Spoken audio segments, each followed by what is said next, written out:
현재 대한민국은 250만 명의 이주민들과 함께 살아가고 있습니다. 쉽게 말하면 한국의 20명 중에 1명은 외국인이란 의미입니다. 모든 인구학자들은 이주민들의 수가 우리들이 생각하는 것보다 훨씬 빠르게 늘어나고 있다고 예측하고 있습니다. 2050년도에는 300만 명, 2070년도에는 500만 명에 육박할 것이라는 전망을 내놓고 있습니다. 이주민은 사회학적으로나 선교학적으로 연구와 대응은 반드시 필요하다는 것입니다. 올해 열리는 4차 로잔 선교대회에서도 디아스포라 선교 같은 이주민 목회와 교회에 대한 주제가 가장 중요한 주제일 정도로 이주민 선교는 이제는 세계 선교의 필수 과제 중에 하나가 되었습니다. 1988년 올림픽 이후 이주민들이 한국 땅을 찾으면서 한국교회는 이주민들에게 돌봄과 구제로 이주민 선교를 시작했습니다. 현재는 다양한 이주민 교회들도 생겨났고 이주민 사역만을 전담원하는 교회나 선교 단체들이 운영될 정도로 이주민 선교에 대한 관심이 점점점 높아져가고 있는 것이 사실입니다. 그래서 지난달 우리 교회에서는 이주민 선교 학교를 열었는데요. 이주민 선교의 앞장선 위디 선교회의 대표이신 문창선 목사님께서 마지막 강의에서 우리 상당교회의 모습, 지역교회가 이주민 선교에 참여하는 10가지 형태의 모습에 대한 이야기를 해줬는데 우리 상당교회가 10번째 모델이 되었으면 좋겠다는 이야기를 했습니다. 사진의 PPT로 이렇게 보시면 복합적 모델이라는 부분인데요.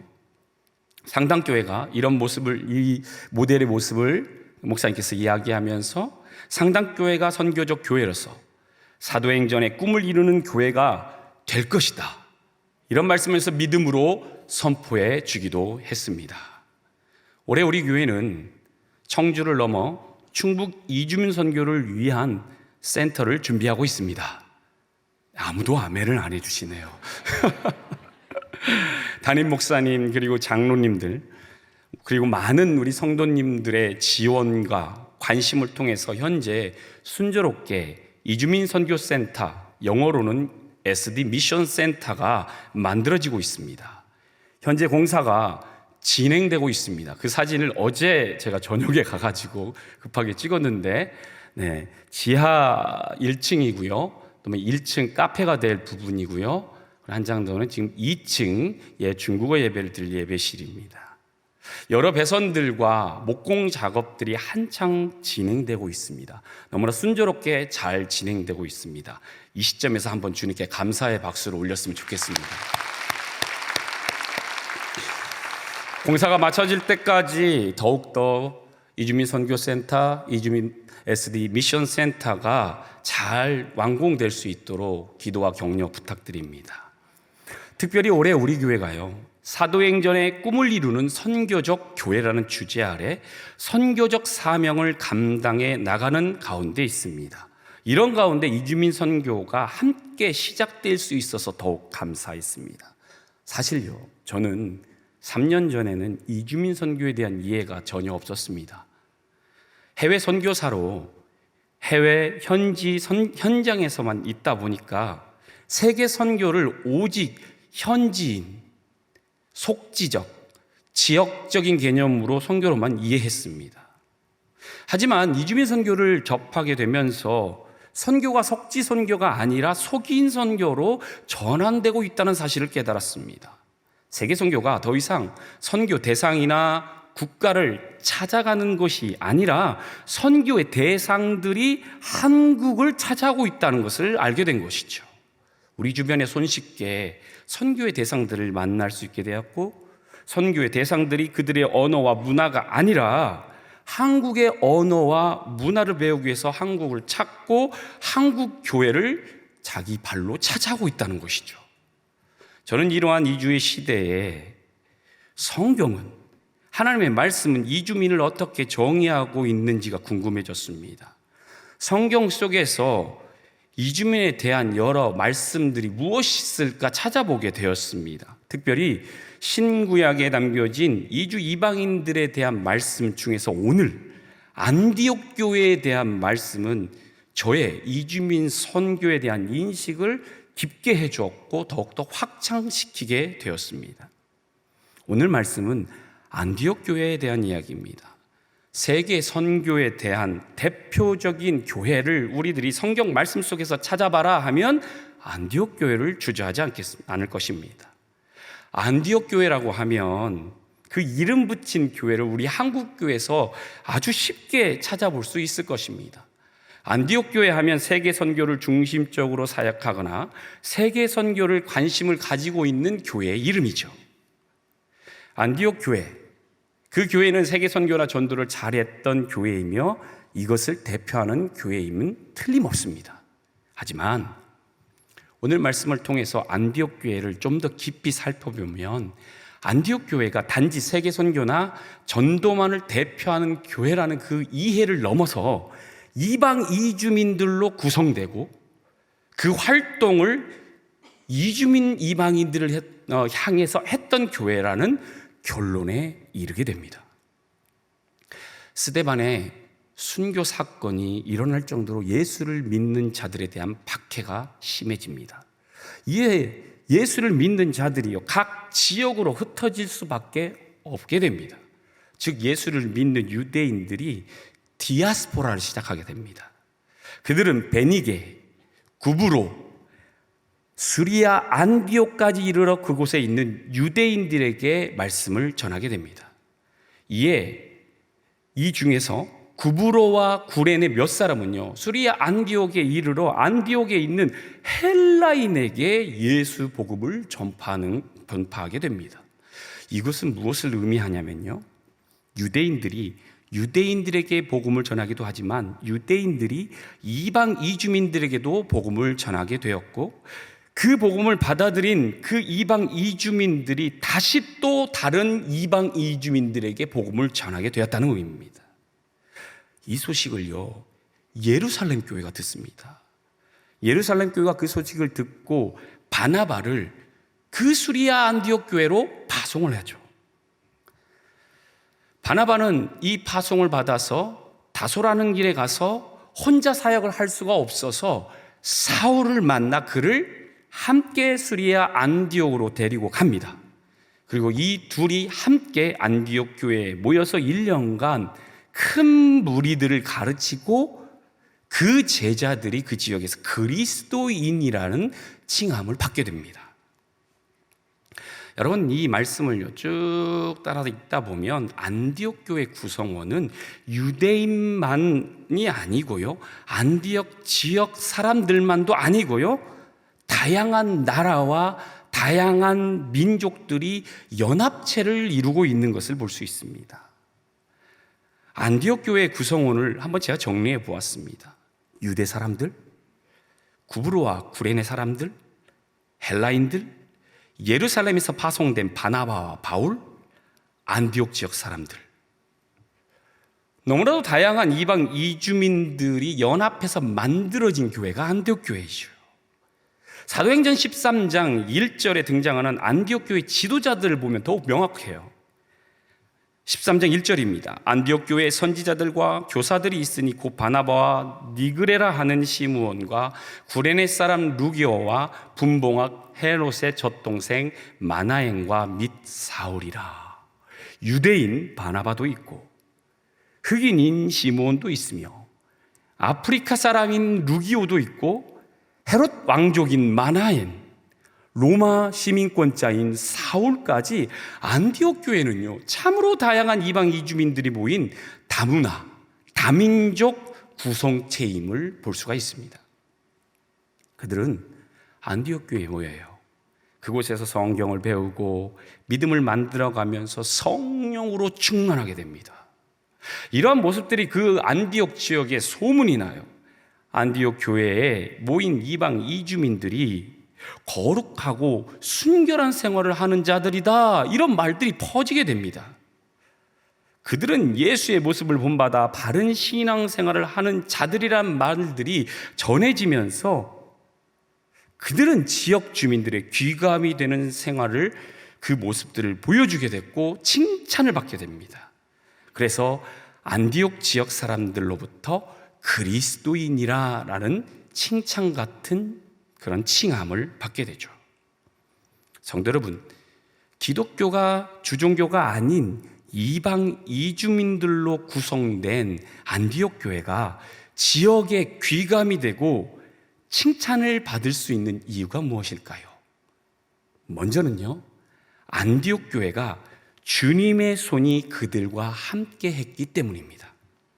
21절 말씀입니다. 주의 손이 그들과 함께 하심에 수많은 사람들이 믿고 주께 돌아오더라.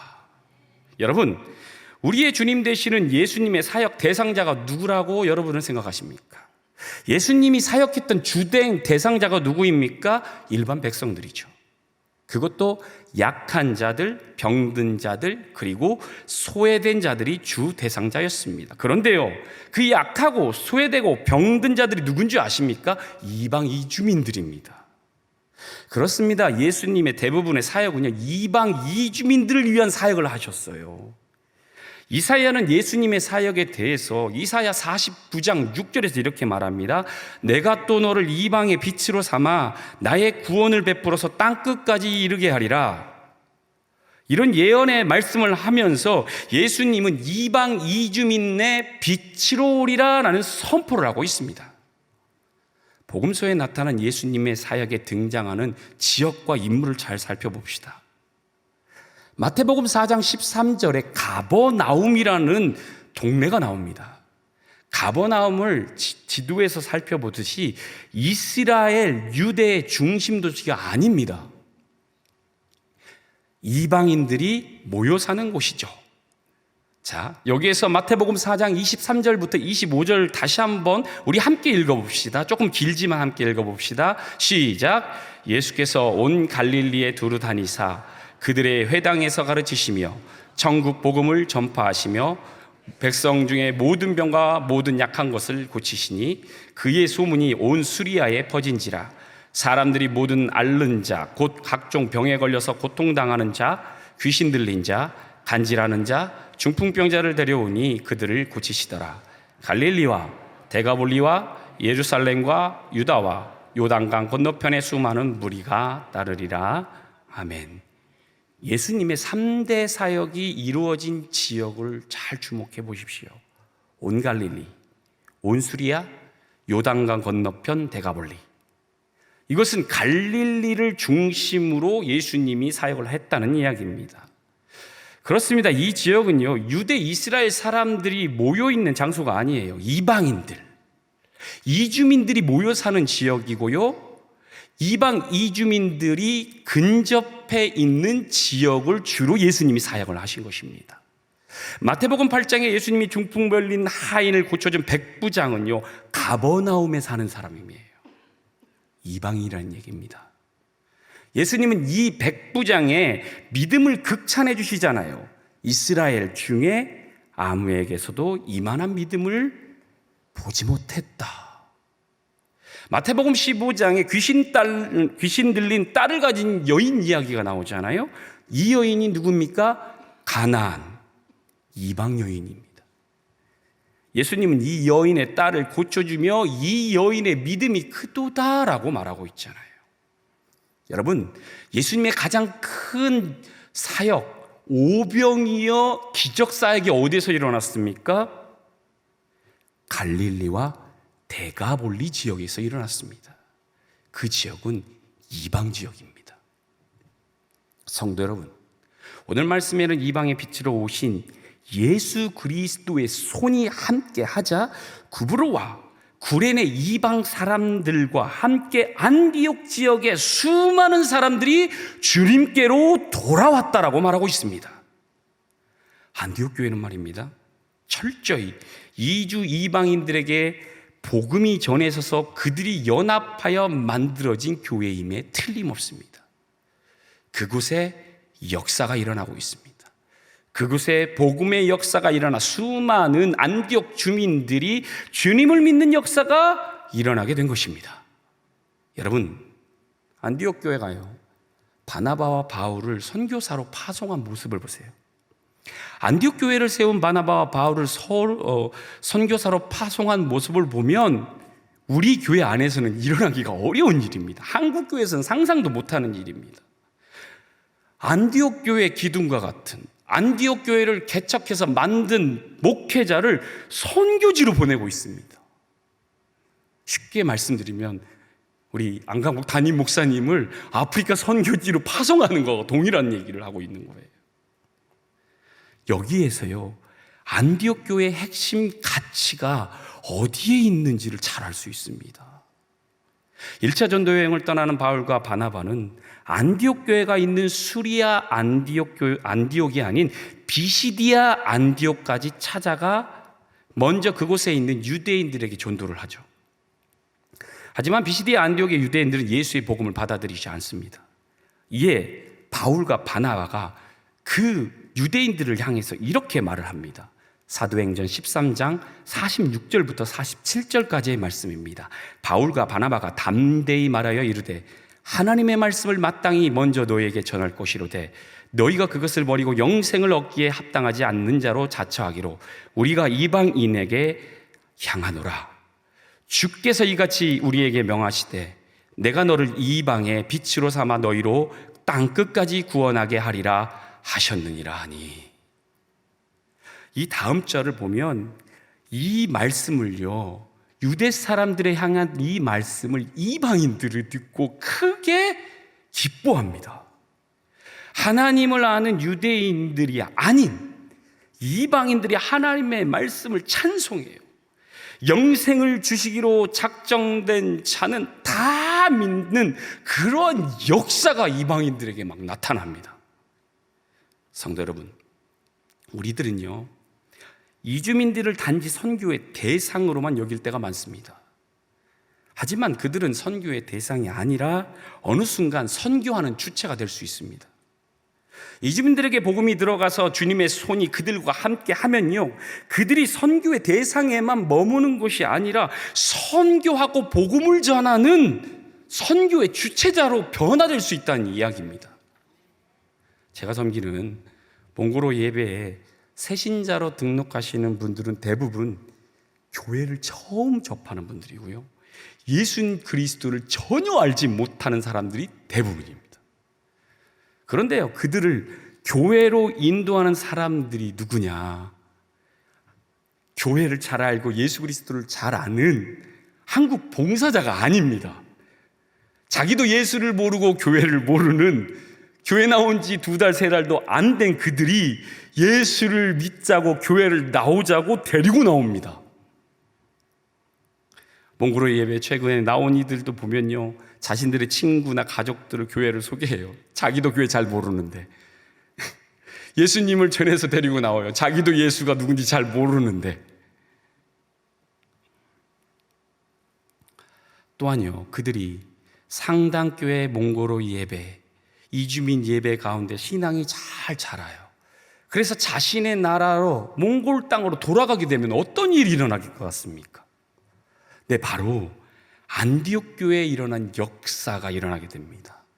많은 몽골 사람들이 주를 믿고 죽게 돌아오게 되며 몽골 땅에 예수의 복음이 전파되는 일이 가속화될 수 있습니다.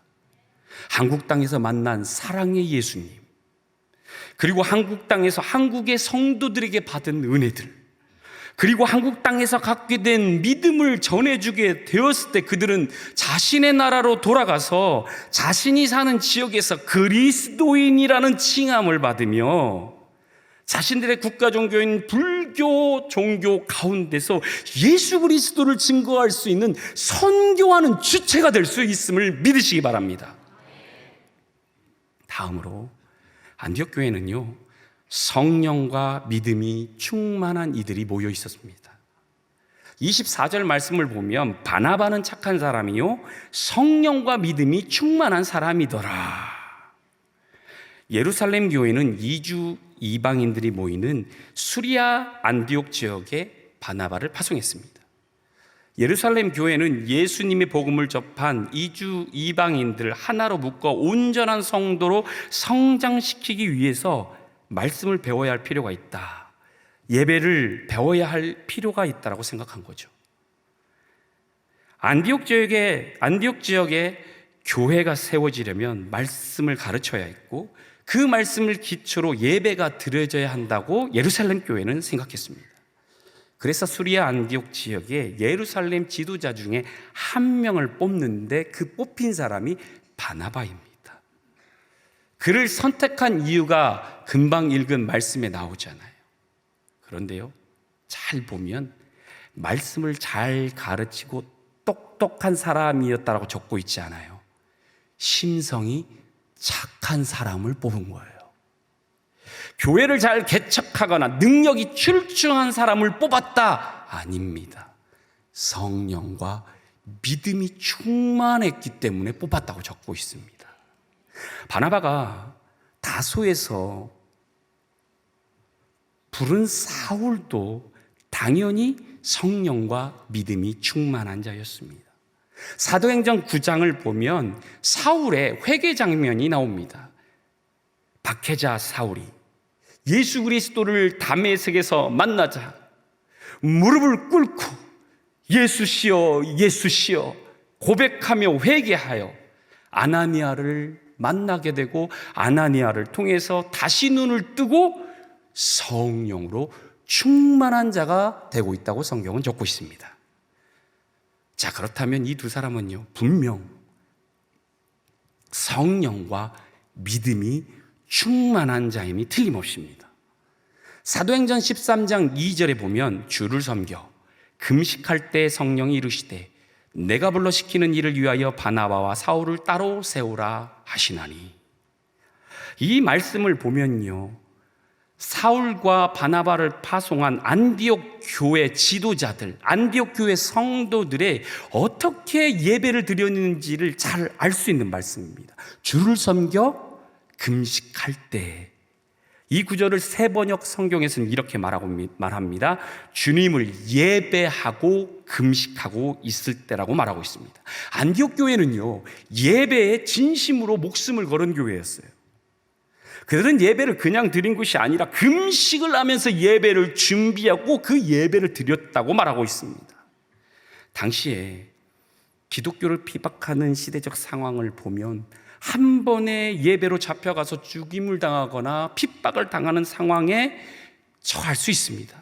그런 상황에서 드려진 예배, 하나님의 만남을 간절히 원했던 예배를 드렸던 것이 안디옥 교회의 예배였습니다. 그렇기 때문에 그 자리는 성령이 역사하고 성령이 함께하는 예배의 자리였습니다. 2절 말씀 후반절을 보면 성령이 이르시되라는 말씀이 있어요. 성도들이요, 예배 가운데 성령의 음성을 들었다는 이야기입니다. 그리고 그 성령의 음성을 듣고 그 음성에 따라서 결정을 했다는 이야기죠. 성령의 말씀으로 사람을 세우고 성령의 인도하심으로 사역을 정했고 그 사역의 정함에 따라서 순종했던 교회가 안디옥 교회입니다. 성령님이 안디옥 교회를 향해서 이렇게 말하잖아요. 내가 불러 시키는 일을 위하여 바나바와 사울을 따로 세우라. 앞에서 언급했듯이 안디옥 교회에 있어서 바울과 사울은 없어서는 안 될 존재였습니다. 안디옥 교회 성도들에게는 이 두 지도자가 꼭 필요했습니다. 그들이 어찌 보면 개척교회를 세운 사람들이며 안디옥 교회의 기둥과도 같은 존재였죠. 한 명도 아닌 두 명을 모두 안디옥 교회를 떠나라는 이 말씀은 교회의 입장에서 순종하고 받아들이기 어려운 결정입니다. 하지만 안디옥 교회와 성도는요, 철저히 성령님의 말씀을 들었고 그 성령님 말씀에 순종함으로써 자신들의 영적 큰 지도자 두 명을 과감하게 보내는 결정을 할 수 있었던 것입니다. 이러한 모습을 보면 안디옥 교회는 철저히 성령으로 충만한 믿음의 성도들로 구성되었다고 볼 수 있습니다. 바울과 바나바는 성도들을요, 철저히 성령 중심적으로 성령의 인도하심과 그 순종함에 대해서 잘 가르쳤던 것이죠. 여러분, 예수님은 자신이 떠난 후에요, 성령님이 오실 것을 제자들에게 말씀하시죠. 그리고 이런 약속을 해주십니다. 요한복음 14장 26절에서 보혜사 곧 아버지께서 내 이름으로 보내실 성령 그가 너희에게 모든 것을 가르치고 내가 너희에게 말한 모든 것을 생각나게 하리라. 사도행전의 초대교인 안디옥 교회는 이런 예수님의 말씀을 확고히 믿었던 것이에요. 그리고 그 믿음에 따라서 그 두 지도자들을 보낼 수 있었던 것입니다. 성도 여러분, 오순절 다락방에 임하신 성령 사건을 우리는 잘 알고 있습니다. 하늘로부터 급하고 강한 바람 같은 소리가 일어나고 불의 혀처럼 갈라진 것들이 그 자리에 모인 사람들 머리 위에 하나씩 임하는 역사가 일어났죠. 이 모습을 지켜본 무리들, 주변 이방 사람들이 더욱 놀랍고 신비하게 여겼던 것은요, 오순절에 모인 그 유대 사람들이 이방 각 나라의 말로 하나님의 큰 일을 말하는 걸 보고 깜짝 놀랐습니다. 성령의 역사는 시공간을 뛰어넘고 언어와 문화의 장벽을 뛰어넘어 버립니다. 한 성령님이 운행하시면 우리는 하나가 될 수 있습니다. 안디옥 교회가 그랬고 우리 상당교회가 그래야 합니다. 우리 상당교회가 철저히 성령이 운행하고 역사할 때 지역과 열방 그리고 이주민들이 하나가 될 수 있습니다. 앞에서 저는 현 시대의 이주민 선교가 반드시 필요하다고 말씀드렸습니다.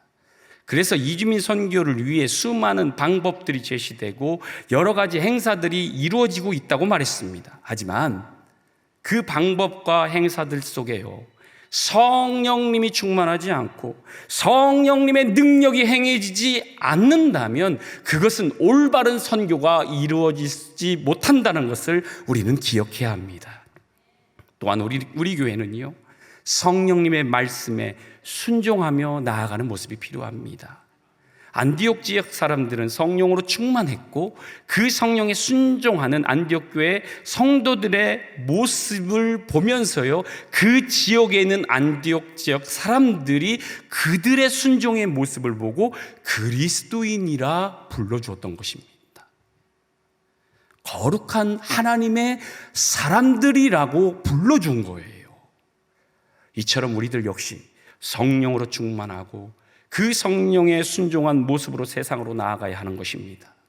청주 지역 주민들이 우리를 바라볼 때 성령으로 충만하며 믿음으로 충만한 그 성도의 모습이 보여져야 한다는 이야기입니다. 사랑하는 성도 여러분, 이 시간 저는 여러분에게 선교적 교회의 모범이 되는 안디옥 교회의 모습을 살펴보면서 그들이 그리스도인이라 칭함받는 이유에 대해 나누어 보았습니다. 우리 상당의 성도 역시 청주 지역과 청주 이주민들에게 참된 그리스도인이라 칭찬받아야 합니다. 거룩하고 순전하며 예수님의 복음으로 성령 충만하고 믿음 충만한 성도가 되어야 할 것입니다. 2024년 새해가 밝았습니다. 시작되었습니다. 우리 교회가, 우리의 상당교회가 사도행전의 꿈을 이루는 그런 해가 될 수 있도록 안디옥 교회에 임재했던 성령님이 우리 상당교회와 성도님들에게도 동일하게 임재하여 안디옥 교회의 수많은 사람들이 믿고 주께 돌아오며 큰 무리가 주께 더하여졌던 그 놀라운 일들이 우리 상당교회와 성도님들에게도 동일하게 역사하기를 간절히 축원합니다. 기도하겠습니다.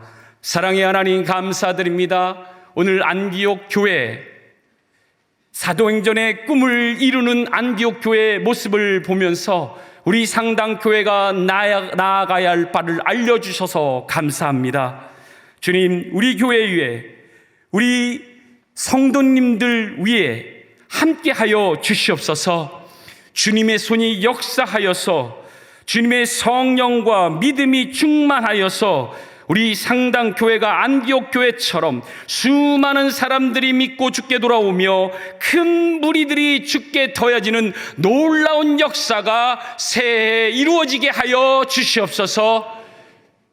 우리 교회와 성도들에게 놀라운 기적과 같은 역사를 이루실 예수 그리스도의 이름으로 기도드리옵나이다. 아멘.